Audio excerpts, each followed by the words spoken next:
Good morning, Jonathan. How are you? I am doing great. It's Thursday morning at 8 a.m. I'm looking a little pink again. I love it. Yeah, I don't get that camera. How's your morning been, Jonathan? It's been great. Good. I'd love to hear it. A few unexpected turns. I mean, it always happens. Yeah, but that's all right. What do you do? You navigate them. Exactly. That's all we can do. We made it. We're here. We're rolling. We're both not upside down on the cameras, so that's a plus. That was one of the unexpected turns it is. So how was your night last night?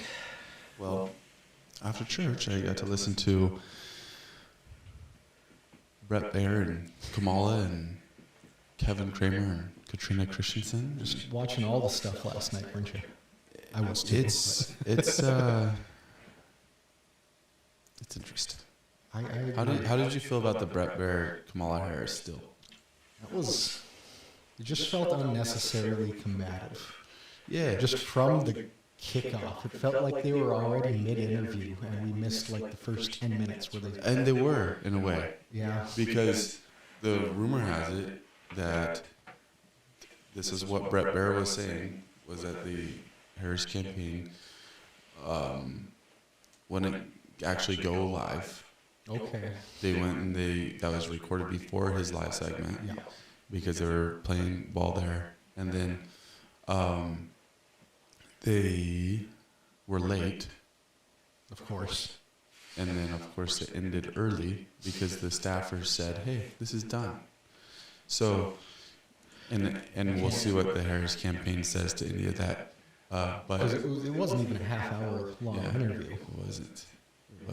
So if they showed up late and then it ended early, was it supposed to be an hour-long interview at one point? Imagine. It had to have been over 45 minutes initially scheduled for right. it. And then, to be fair, Brett came out swinging. Oh, without a doubt, from question. That's half the reason. It felt like they were mid-interview. We missed the introductory stuff, and they were already mad at each other. His first question was whatever, and then she gave an answer. She tried to deflect, and he tried to go back to the question, and then it came to this deal of, hey, let me talk. Yeah, they were talking over each other from the start. Finally, Brett acknowledged that they were. Yeah, I'm interested to hear what people thought about that interview. It was an interesting one. Yeah. It happened. It went. They definitely. So, and this is what I tried to think about as I listened to it. Mm-hmm. What if this was Trump? How would this interview go? If it were with Fox or if it were with. I mean, in general. So you had to go play the scenario in Trump's case, so it wouldn't be with Fox. Yeah, You'd be stepping across. Yeah. CNN. Yeah. And an anchor that he doesn't like. It'd have to be an unfriendly interviewer as well. And so, how would that have went? And I think, to be fair, though, to Trump, I think you have seen him in a lot. I mean, you just saw him at the economic forum put on by Bloomberg, where he's answering tough questions. He had a question about tariffs that he completely annihilated. He hit it out of the park. They're like, you're going to have the tariffs. And he's like, no, we won't. They're like, yeah, no. And they try to fact check him. He's like, no, because people are going to start manufacturing here, so you won't have tariffs on those products. And it's like, checkmate. He's been in those environments more, I think. He's put himself up to those questions far more than she has. And I think he's done well with that. No, without a doubt. And pretty much everything that they talked about last night, she turned and tried to talk about Trump. Yeah, that was really weird. And it was, whether it was the border, whether it was immigration matter. So that was most of what their interview was about, though, was the border and immigration. And the point that Baer was trying to make, and he really hounded it. And it's the thing with Baer is like, what he did there was go to questions that people actually had and that the people are not getting answers on, and tried to hammer them. And continued not to get direct answers on. And so he looks kind of like he was being a little bit of a bear, but he had a specific reason why he was trying to do that. And I think in some ways that's fair. He was, but like you said, he was definitely aggressive from the start too in his own right. Right. And it just, I'm sure if everything from behind the scenes was true, you can only imagine the combativeness that they would have started at that point. So it was probably tension city just to start. And then you go from there and It just gets worse. Yeah, we got what we got from the result of that. Like, give grades. What grade does Bear get? I think he gets a B. C+. C+. I'd say he didn't fail by any stretch, but it wasn't How could he have done better? a little less combative on both ends. You think he could have been less combative? I think So at least that- less aggressive. All right. I mean, And that means that he would have had to let, but he would have had to let her stampede and just Yep. filibuster the questions. and he would have had to not try to get answers from questions that specific questions he was asking. Without a doubt. So you have to weigh it. And I think for him to do better, she would have had to have done better too, though. Yeah. Like, I'd give her a D on the thing. I mean, I don't think she did good at all. Right. Yeah. At least with any nuance or depth See, to any of her answers. I give a B because I feel like he came out with a game plan and he stuck to his game plan. And that game plan was, I want answers to questions. Yeah. I don't want talking points. And so he tried to fight against the talking points. And she came out, starts, and Trump has too, because I know that people will remind us of that. But she raises her voice, gets a little bit, I think it's trying to come across as hard, but also, I mean, you have people that say that her office environment, work environment is terrible, is an awful place to work. And you could see elements of that coming out. And you want to talk about Trump creating a terrible work environment. Some of those similar things are said about Harris. So No, without a doubt. There are very similar parallels between each of them and their working environments. You can argue as much as you want as the high turnover rate in Trump's presidency. Yeah. She had in her office as vice presidency just as high of a turnover rate in the first 4 years there. I mean, it's nothing one side can't say about the other in that regard. I think a thing that's interesting about it is how she still cannot answer about what has been done in the last 4 years. Yeah, no, and anytime she's asked on how she's going to differ from it, instead of saying actually how she wants to differ from the last 4 years, she always goes to she's just going to be different than what Trump is, and she just wants to be done from the Trump's 8 years of being in the headlines. Or the profound statement, I am not Joe Biden. Yes, it's amazing. No, I was shocked by that. Yeah. I thought she was an 82-year-old man. Right. Yeah. I didn't know what to do with that one. It was interesting for sure. Yeah. To say the least. All right. So that was that. Now there was also a debate that happened, and that was with Kevin Cramer and Senator. Senator. That's what Steve Bakken called her, or no, Heitkamp called her. Yeah, Joel Heitkamp. So called him Dr. Cramer and her Senator Christiansen. I think. What's the who's the winners and losers of that? Who won that debate? I think the people that got to watch it won that debate. Oh, come on. I'll give you the same answer. The people, pretty much the parallel of people that when you ask them their favorite part about the state, they say the people. Yeah. You're no fun either. No. I think Cramer did very well in that one. Especially in comparison to the first one that was on PBS. I think he did a lot better in this one compared to the first. I think he was a lot more animated. He was animated throughout. He was very high energy I think he did a great job. And I don't think Christiansen did bad by any stretch, but I think Cramer knocked it out of the park last night. Who do you think lost? Joel Heitkamp. I probably stole your answer. That's who I think lost. I don't think he did a fantastic job moderating.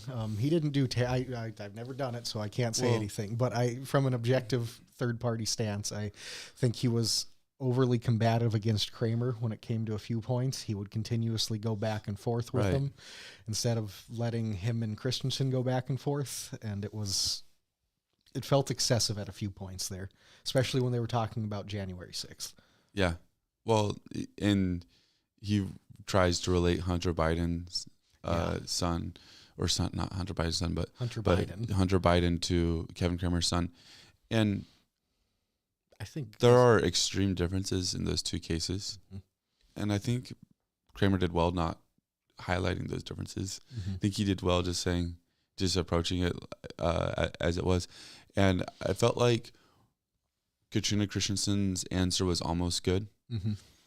Because then that specific question. It was almost good though. It wasn't great. What did you have wrong with it? Because she goes and she tries to show compassion to Cramer's family, and then says we need to show the same compassion to Biden's family. And it's like, okay. You got two different situations going on, like wholly different stories. Yeah. So you can't go and say that we need to approach those the same way. There are two completely different scenarios that are happening, playing out. And to be, publicly, as far as we've seen, and I don't know what all Cramer's done, but it doesn't feel like he's letting due process work in how it is handled with his son. Yeah, as far as I know, these are some of his first public comments on it, from exception of like the day after it happened kind of thing. And then further, I could be wrong, but as far as I know, Cramer may have lied, but Heitkamp goes and tries to paint this gnarly picture of how he has been so aggressive against Hunter Biden and all this. And Cramer's like, I've actually been praised by the national media for how I have handled that. Mm-hmm. So I don't know. To me, as a moderator, you have to stay. It's not about you. Mm-hmm. No, 100%. That's just what it is. It's not about you. And we've seen so many debates, presidential debates, be about the moderators this year. Yep. And Heitkamp tried to be one of those. Yeah, no, without a doubt. And that's one thing I do love about PBS, whether it's Dave Thompson or Matt Olien. I think both of them. PPS, right? Or Prairie Public. Yeah. Excuse me. Yep. And whichever one it is, obviously they've both been doing it for a long time. It might not be the most exciting debate. Definitely not that from them, but I think they do fantastic jobs moderating and going back and forth between the debaters. Right. Yeah. So I don't think it went great there. Katrina Christiansen did have a tweet earlier in the day, which was an interesting one. I pull it up real fast here. It said, in the third quarter, our campaign outraced Kevin Cramer again.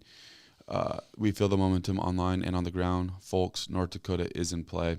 Interesting take there by Katrina.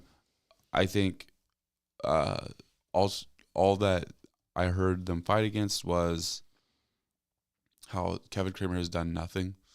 Mm-hmm. And then he pulls out of his back pocket, I helped get the Space Force put together, so beat that. Yeah, like she was attacking his absent voting record a lot. I was not there because people were passing away in my family. Yeah, because I had surgery. Time, the whole time thing was like, I get it, but mm-hmm. I mean, he has reasons. Yeah, and he presented them, right. I think, well, but also off of that, I think, like you were saying, he did a great job highlighting some of the things he has done in the Senate in the last 6 years, whether you're a fan of it or not. I think one of the things he does tout is his bipartisanship and his willingness to cross the aisle, which, again, some people can't stand that about him, and some people love that about him. So, I mean, that's one of his, however you stand on that. But according to him, he was the only Republican to get a bipartisanship award from some group or committee in D.C.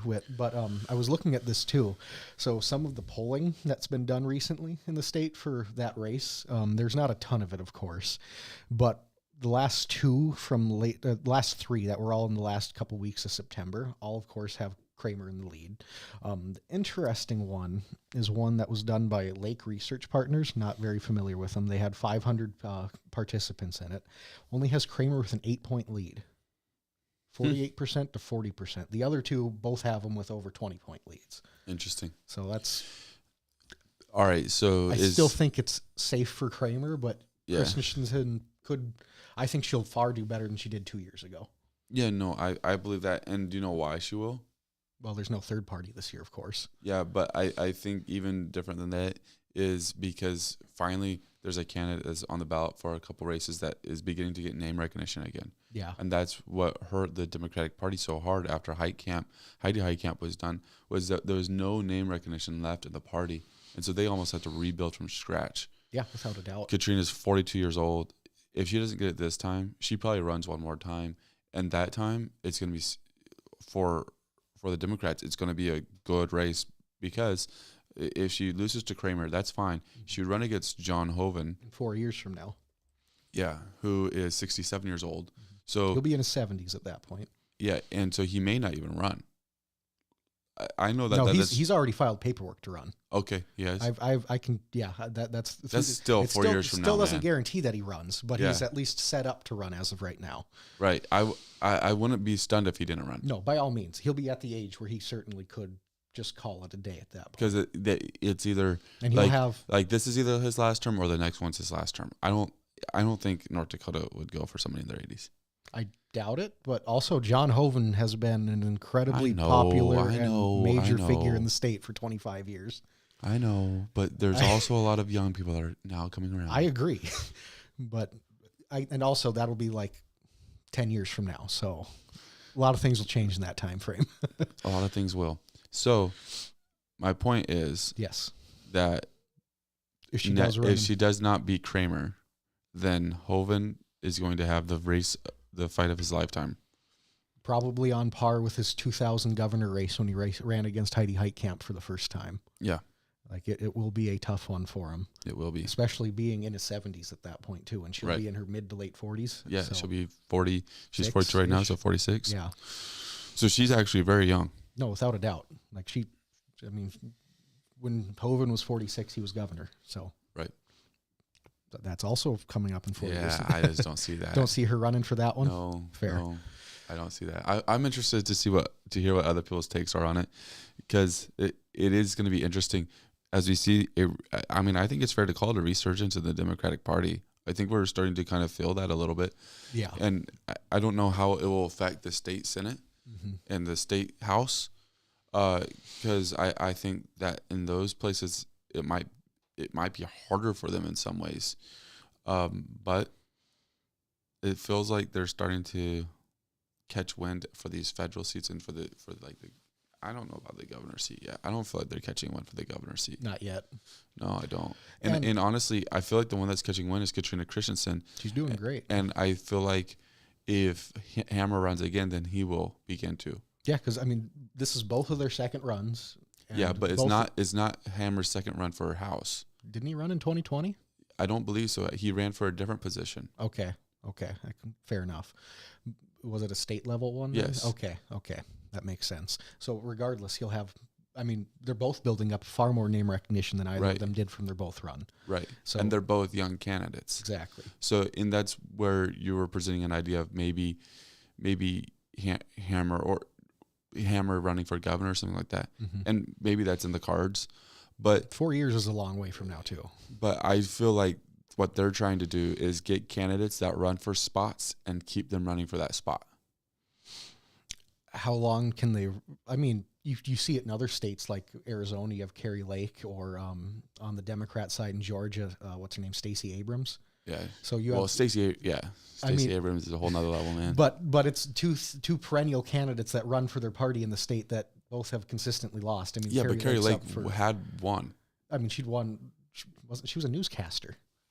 I thought she actually won once. I mean, maybe like a state level position or something, but nothing. I could be wrong. Nothing on the national or the national stage. She lost the run for governor 2 years ago, and I mean, she's trailing heavily in the polls right now for Senate. Yeah. No, I think I'm wrong. I thought that she had been governor or something, but it looks like she had just lost that. Yeah, she ran for governor 2 years ago. I bet. But you have, and that's what I'm wondering is. But North Dakota is different. I don't think you can go and look at those places with that. Part of first off, you're looking at both of those places having competitive sides on both sides. Yeah, 100%. But competitive parties. Mm-hmm. So the Democratic Party would say, yeah, we have not been as competitive as we've wanted to be over the past few years. Yeah. And some of them would say that they've been rebuilding. And I think this is part of a rebuild process where it's really important for them to keep name recognition, because they're not going to lose. There's not people that would vote for them one year and not vote for them for the next almost. That's fair, especially at this stage where they're at right now. Yeah, they're only gaining. Yeah, no. Now, if this happens for the next 12 years, where Katrina runs against Hoeven, loses, and then she runs again for the same Senate spot against Cramer, 6 years from now, then we start seeing this same story over and over. I think that's where where, maybe it does. But I think right now, like, Hammer's way young in his political career. Or on the state level, federal level stuff. So I think we still get to see this happen for a couple more cycles. That's fair. So I think that's a good point, and especially with, both of them, frankly. Like you said, they're young. Really, even with Kari Lake, she's different than Stacey Abrams. Stacey Abrams, she had been active and very vocal for a long time. Yeah, and Stacey Abrams, I think she was a sitting congresswoman at one point, too. Yeah. So, but since then, she's lost every major race and now she's just part of the party. Yeah. Kari Lake, 2022, for her first run for governor and now for Senate. So she gets to run again now, I think, and then probably if she doesn't do it this time, then she's going to have to find something else. Probably, that would be my guess. Or she'll try to get a cabinet position with Trump's presidency if he wins. Yeah. Trump's cabinet, what a place to be. Right? Her and Burgum would be fun. Yeah, it looks like, they'll be there together. Looks like she has a good chance to win because she's facing another unknown, Ruben Gallego or something like that. Is he a sitting congressman? I don't think so. No, he's not. Because I know, Kristen Sinema's their sitting senator right now. She left the Democratic Party like a year and a half ago to be an independent. And she still caucuses with the Democrats. But when she initially announced to run for re-election, and then she dropped out like beginning of this year kind of time frame. And that's when Ruben Gallego stepped in at that point to be the Democrat. Yeah, he's in the Arizona representatives. Okay, fair. So yeah, he's I believe. No, never mind. Is he a former member then? He is in the U.S. House. Okay. He's running for Senate. That's what it is. Okay, fair. And I believe it's going to be a tight race regardless. It'll be interesting to see how that plays out. Will be. On a national stage. And anyways, back to our local stage, though. Yeah. Now we're just going everywhere. Exactly. We went down the fun one there. Do you want anything else you want to mention on the Cramer Christiansen debate from last night? There was a text you sent me. Which one? And it was after. Well, you did send me a few. And I'm giving you credit for it because I enjoyed this text. So, it was basically this. I was complaining about High Camp, and you're like, yeah, it's because he's mad that Cramer beat his sister. I mean, I think it's, just going back to High Camp. That was I don't think either. Like, how did you feel both moderators did individually? So I think High Camp was too overbearing. Yeah. I think Steve Bakken could have been. Didn't even want to be there. Yeah. It felt like he was checked out and was just asking the question. He was done with all these stupid debates that BEK has him doing.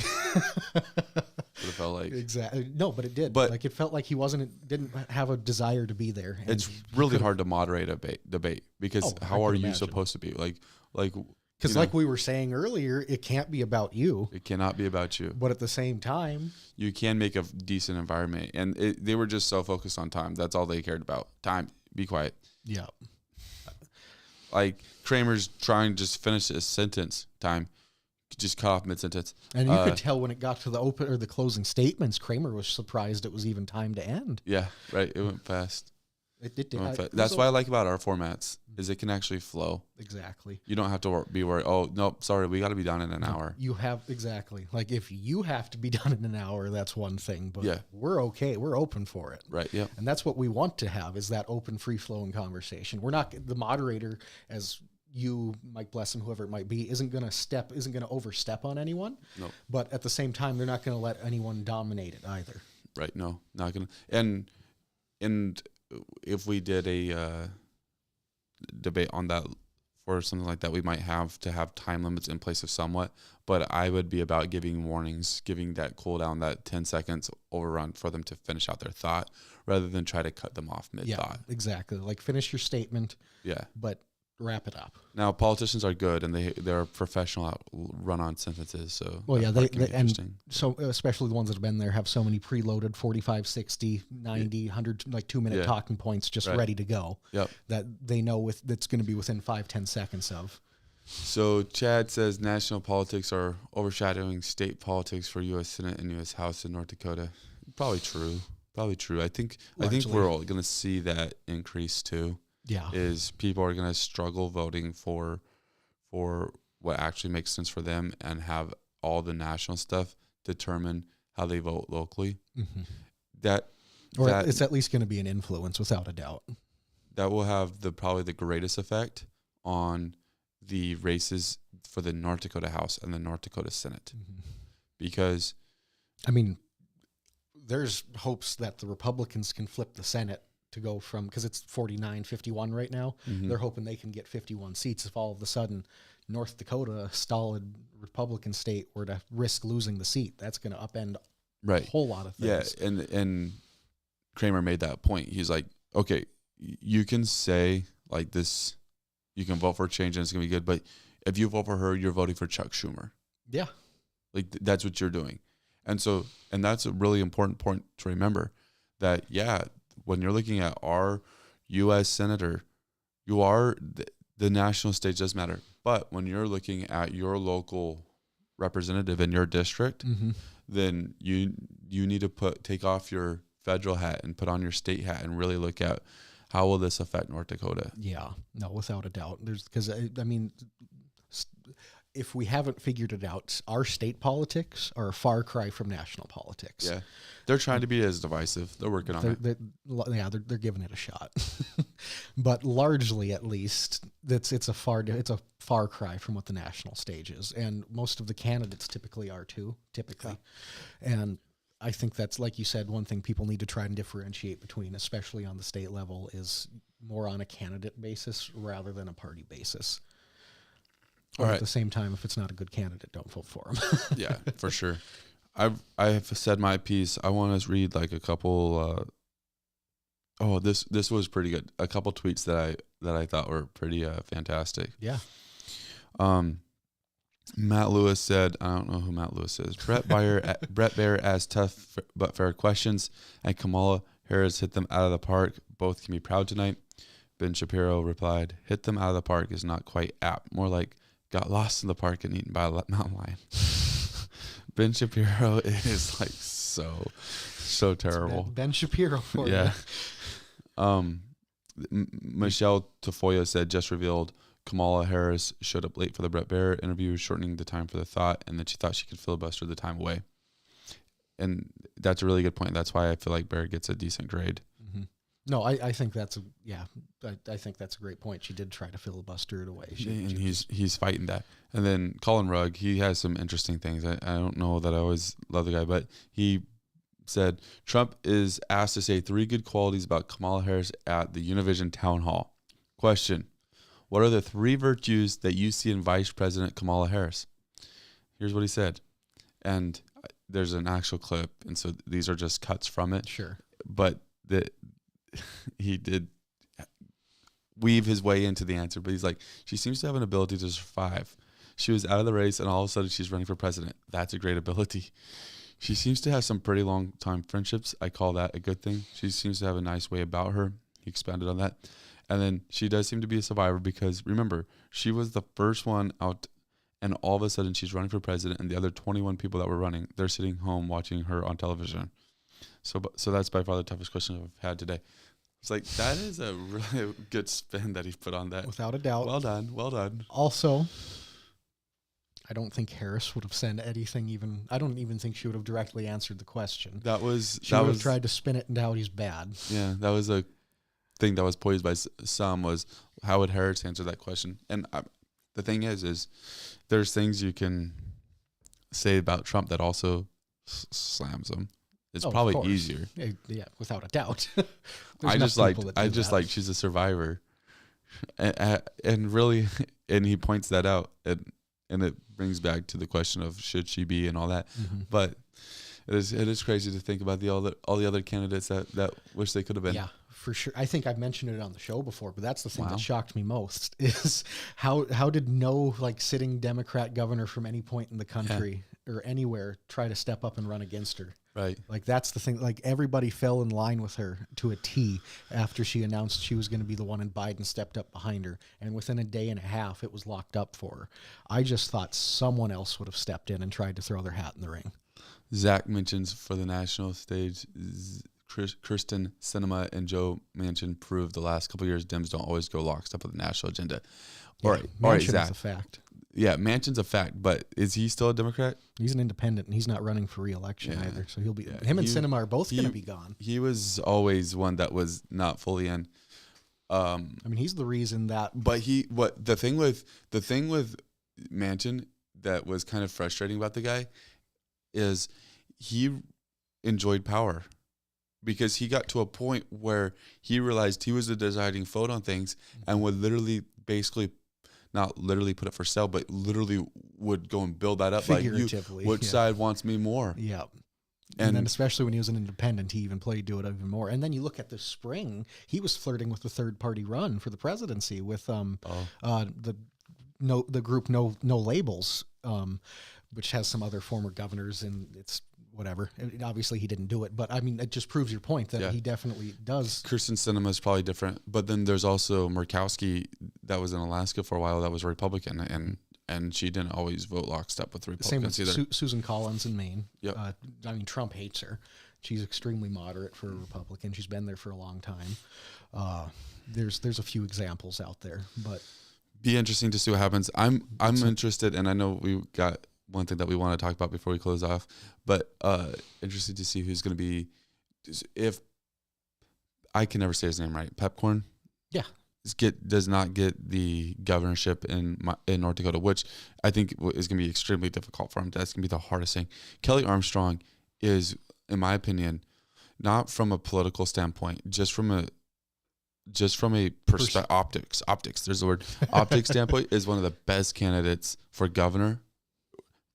It would be so hard to go against him. I mean, he loves North Dakota. So let me rephrase that. It's not that he's one of the best candidates, because that would say love his politics, love his how he views and all that. That's not what I'm saying. I'm saying optically, he is one of the hardest candidates to go against, because whether it's true or not, the way that he conveys his love for North Dakota is contagious. It is. And like he puts that message across so well. I'm sure there's some on the Democrat side that would say, no, you had to realize he looks so fake doing that. And I would love to hear perspective on it. Because I'm really not a huge Armstrong fan, honestly. I going into that whole deal, I wasn't like, oh yeah, go Armstrong. Yeah, I was not a huge Armstrong fan. But his love for North Dakota is very contagious when you hear him talk about it. It's infectious. He does a fantastic job with it. I think that's really, for a governor role, I think that's really hard to beat.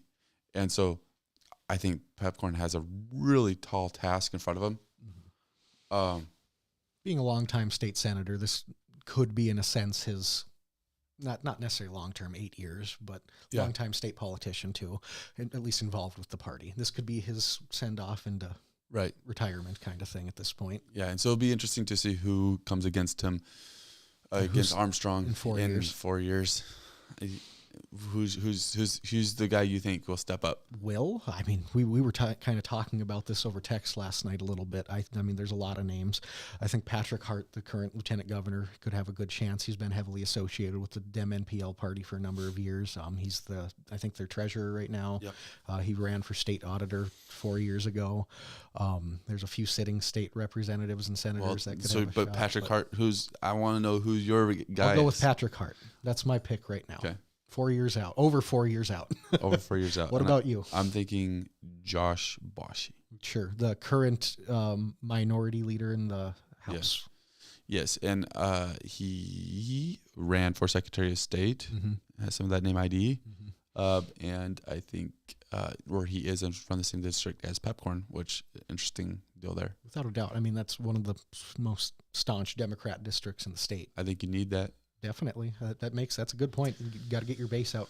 Zach says, I ran against Armstrong, and I agree with you all. He's a good man. Comes across very well. Yeah, that's right. Zach ran against him in 2020. Yeah. Yep. No, I remember that. Yep. Without a doubt. It was a great debate, too. I remember watching that one. It was right during COVID. It was epic stuff. Oh, without a doubt. All right. So let's talk about, just quickly, our Tuesday town hall. We moved this to the last thing. It was going to be the first thing on the agenda. I don't think that there's a ton that I really want to recap on this. It went well. Go back, watch it. Very minimal tech issues, except for a little glitchy camera for like a minute. But other than that, it was great.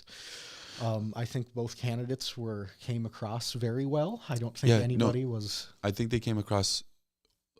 I wasn't sure how it was going to go, only because of how the stuff with the debate, and so we tried to give an opportunity for response to that, and move on to the things that actually the debate matters. I'm not diminishing that, but issues that should be reasons why someone votes for a candidate, without a doubt. And yeah, I think they really presented themselves well. I think that there's two good candidates in those districts. I think it's going to be interesting to see how well Lisa Hermosillo does. Yeah. I feel like she has probably the best chance of winning because of I think in District 40 you have two good Republican candidates. You have Matt Ruby, who's the incumbent, going to be very hard to beat, and you have Macy Belinsky, who has a lot of local name recognition for a fact. Yeah, local for sure. And so I think that's going to be a very hard candidate. Now, Alexandra Doifel has a lot of name recognition as well.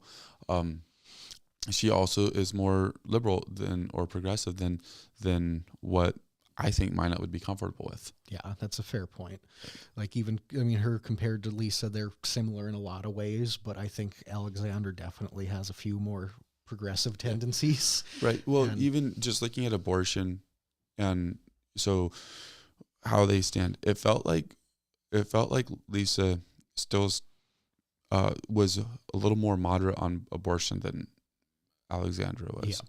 Yep. And I feel like issues like that, I do believe you can catch some conservatives, because I don't know that conservatives are exactly thrilled with what's going on. And you can catch some Republicans, but it's issues like that will say they're still aligned with a lot of people. And other than Rob Porter, I know we called him out because for him it's not, but for others that is an issue. That's a line that they're very hesitant to cross. I think that it's felt like Lisa was like, right now it's too strict. I'm not for abortion as a contraceptive, which is a good thing. Definitely. It felt like, and I'm commentating here without quoting, because if she, and maybe I should have asked a better question here to get more clarification, but she's definitely for